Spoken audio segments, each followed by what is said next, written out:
કેમ છો વિદ્યાર્થી મિત્રો? કરિયર એમના ડિજિટલ પ્લેટફોર્મમાં આપનું હાર્દિક સ્વાગત છે. નેક્સ્ટ ટોપિક આવશે આપણી પાસે ભવિષ્યમાં, ચાલુ ભવિષ્યકાળ. ભવિષ્યમાં જે તે ચોક્કસ સમયે કોઈ ક્રિયા ચાલુ હોય એ દર્શાવતો કાળ એટલે કે ચાલુ ભવિષ્યકાળ. બહુ જ સહેલો છે અને આની એટલી બધી માહિતી પણ નથી. જસ્ટ ખાલી આપણે એની રચના જોવાની છે અને કઈ રીતે લખાય છે તે ખાસ. તો શરૂઆત કરીશું.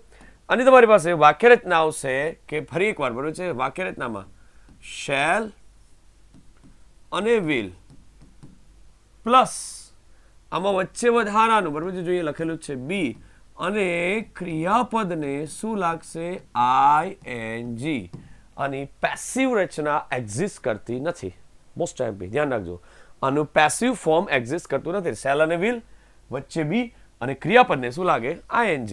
જસ્ટ લાઈક ઓળખવાની નિશાનીમાં ભવિષ્યમાં બરોબર છે, જે તે સમયે બરોબર છે, at that time. These are the words બરોબર છે. In future, that moment. હવે છે ને આખા વર્ડ અંદર એક્ઝિસ્ટ કરતા હશે. મેજોરિટી નથી પૂછાતો કાર્ડ ભર્યો છે પરીક્ષા, પણ શીખી રાખો, કામ લાગશે કે આમાં કઈ રીતનું એક્ઝિસ્ટન્સ છે.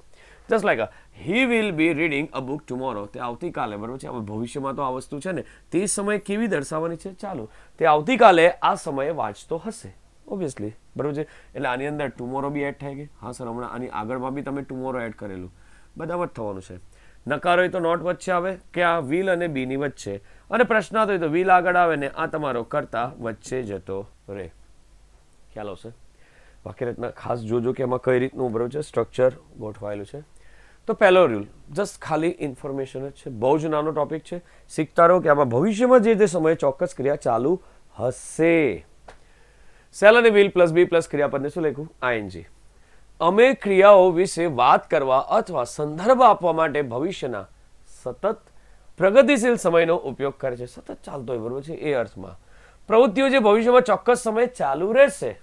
જસ્ટ લાઈક આ કાળ ક્રિયા વિશે ધારણા સૂચવે છે કે આવતીકાલે અમે આ સમયે આ ક્રિયા કરી રહ્યા હોઈશું. હોઈશું એટલે કે એક પ્રકારની શું બની ગઈ અહીંયા ધારણા. બસ એ જ વસ્તુ ધ્યાન રાખવાનું છે. તે ક્રિયાઓને વ્યક્ત કરે છે જે ચોક્કસપણે ભવિષ્યમાં એક બિંદુએ સમાપ્ત થશે. આવતીકાલે અમે આટલા વાગે છે ને મેદાનમાં જવાના છે અને અમે ક્રિકેટ રમવાના છે, તો આટલા વાગ્યા સુધી રમીશું. એટલે એક બિંદુ બી દર્શાવે છે.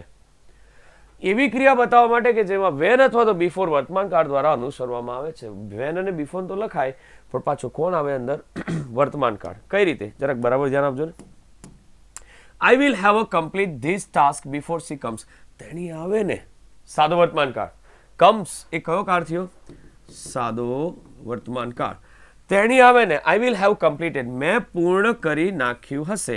ત્યારે ભવિષ્યમાં જે તે સમયની વાત કરેલી હશે. છે સેલ અને વિલ અને બી ક્રિયાપદને ING, પણ આ રીતે પણ મેન્શન કરી શકાય. ખ્યાલ આવશે? That is the simplest thing. Cell અને વિલમાં બરાબર છે સબ્જેક્ટ. સબ્જેક્ટ એટલે કે આપણી પાસે અહીંયા છે ને કર્તા. સબ્જેક્ટનો મિનિંગ શું થશે? કર્તા. ને પ્રેઝન્ટ પાર્ટિસિપલ એટલે કે બરાબર છે ક્રિયાપદને શું લાગે હંમેશા ING. What is the meaning of present participle? Actually શીખવા માટે લખેલું છે વર્તમાન કૃદંત. શું બોલાય આને? વર્તમાન કૃદંત. Just like shall we be playing cricket this time tomorrow. આ સમયે આવતીકાલે આપણે રમીશું. ધારણા છે ને પ્લસ એઝમ્પશન છે. Will they be passing by my home this tomorrow morning tomorrow afternoon. શું તેઓ મારા ઘરની પાસેથી આવતીકાલે બપોરે એક સાથે કેટલા ટાઈમ બતાવે? ધીસ ટાઈમ ને ટુમોરો બબ્બે ટાઈમ આવશે. ખબર જ પડી. અને એ સમયે એની ક્રિયા રમવાની, પસાર થવાની અને પહોંચવાની ચાલુ હશે. આ બધી ક્રિયાઓ કેવું દર્શાવે છે? ચાલુ કાળ દર્શાવે છે. Will he be reaching home this tomorrow. This અને ટુમોરો એક સાથે બે ટાઈમના ઇન્ડિકેશનમાં ચાલુ પૂર્ણ વર્તમાન કાળનો ઉપયોગ થાય છે. બરોબર છે. સોરી, ચાલુ પૂર્ણ ભવિષ્યકાળ. સેમ એ જ છે. નકાર વાક્યમાં તમારી પાસે બરોબર છે નકારમાં વચ્ચે શું આવશે? નોટ આવશે. બસ આટલું જ કરવાનું છે. શું આમાં કશું તમને પૂછાતું નથી. એકવાર જરાક પાછું જોઈ લઈએ કે phone me between the 2 and 3 PM. 2 અને 3 વાગ્યાની વચ્ચે તમારે મને છે ને ફોન કરવાનો છે. I will not be having lunch then. તો પછી હું બરોબર છે લંચ તે ટાઈમ પર લઈશ નહીં. તમારે મને ફોન કરવાનો હતો. It is 11 PM now. They will not be walking at this time. તેઓ બરોબર છે શું કે ને અત્યારે 11 વાગી ગયા, અત્યારે તો તેઓ ચાલતા નહીં હશે આ ટાઈમ પર. ભવિષ્યમાં આનો ઉલ્લેખ થયેલો છે. સો એકચ્યુઅલી કાર્ડ બહુ જ સહેલો હતો. મેં તમને પહેલાં જ કીધું ને, આ બધા ભવિષ્યના કાર્ડ એવા છે કે છે ને બહુ પૂછાતા નથી, કારણ કે એની આખી સિચ્યુએશન અલગ રીતે સેટ થાય. હવે કરવાનું શું છે? તમારે કરવાનું આટલું જ છે. પાછું એકવાર ક્વિક રિવિઝન જો હું તમને બતાવું છું તે આ પ્રશ્નાર્થ વાક્યની રચના હતી, બરાબર છે. આમાં જે પહેલી જે ઓળખાણ હતી ને, બરાબર છે, તે જ તમારા માટે મેઇન હતી. કઈ આઈલિયા કે વાક્ય રચના જોઈએ આપણે એની, બરાબર છે, ક્રિયાઓ વિશે વાત કરવા અથવા સંદર્ભ આપવા. આમાં છે ને એક સાથે કેટલા ટાઈમ આવે? 2.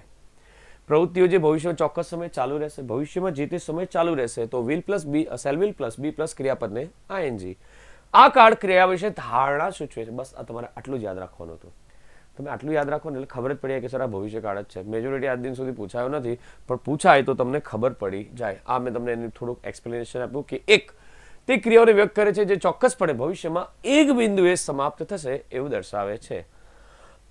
યસ, સેલ અને વિલ અને બી એની પ્રશ્નાર્થ વાક્ય, નકાર વાક્ય, અને બસ આમાં આટલું જ છે. It is not will be ask in examination but we have to go through it.